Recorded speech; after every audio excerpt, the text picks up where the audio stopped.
of all, to our 10 books for being here today and sharing their stories.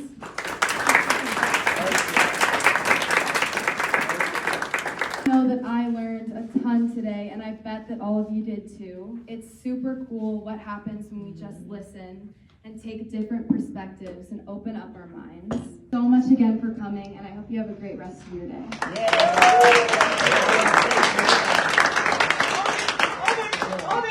I just want to thank y'all for inviting us because the pleasure was all ours.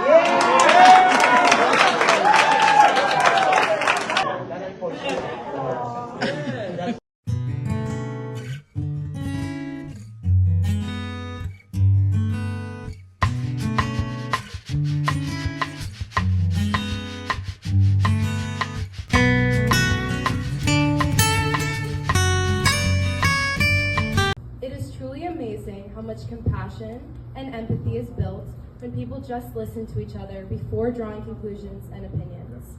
We here at Chaparral also want to inspire, and we have some amazingly inspirational speakers who in this library setting are referred to as books. Just kind of have a better understanding culturally about the differences. Growing up in a Black community and attending a school in a white neighborhood, Warren learned early about navigating racism and hatred to go on to achieve his dreams. And gang activity, and end up looking, behind my back every day in order for somebody to take me out. But that was my first experience of like, you're different and we don't like that. Both Landon and Sayuri are members of the Gila River Indian Community Youth Council, which has been recognized by the White House. Being out here in this urban setting and just finding my way through life. They both work to bridge the tribal gap between the young members and the elders, and to proudly preserve their culture while learning to live in two worlds. At the same time, I'm getting judged by the people on the reservation thinking that I'm better than them. That since I live in town, I'm living a better life than them. That's not true.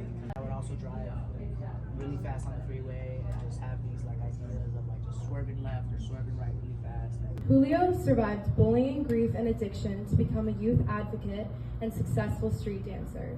He now speaks to kids about how to not lose hope. We had 3 jobs, I had 3 jobs, and we just couldn't pay. We were working for minimum wage basically because we didn't have like no work experience.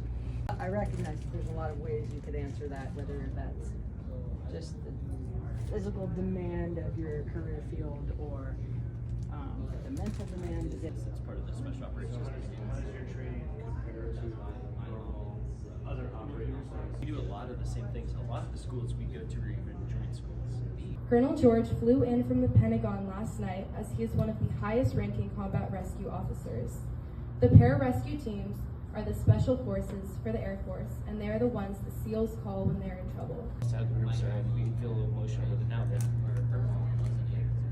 seeing his kids come in, just how they're sitting there with his wife, like they got their dad back, It just seems like really scary and anxious. After facing cartel violence in Mexico, Pastor Flor got her master's in education and legally immigrated to the U.S. and has made it her life's purpose to support and help refugees and asylum seekers. Cartels in Mexico was like taking over, and I was afraid to be there. So I decided to stay. I mean, and for boys too, it's a scary world. It's a scary world out there. And the last table we were, talking about that, advocating for yourself, for what you feel with your own body. And breast cancer survivor. A newly single mom when she was diagnosed, Jamie had to battle not only the disease, but treatment costs that decimated her bank accounts. And then debt. And then my last one, of course, my daughters. I mean, the world to me.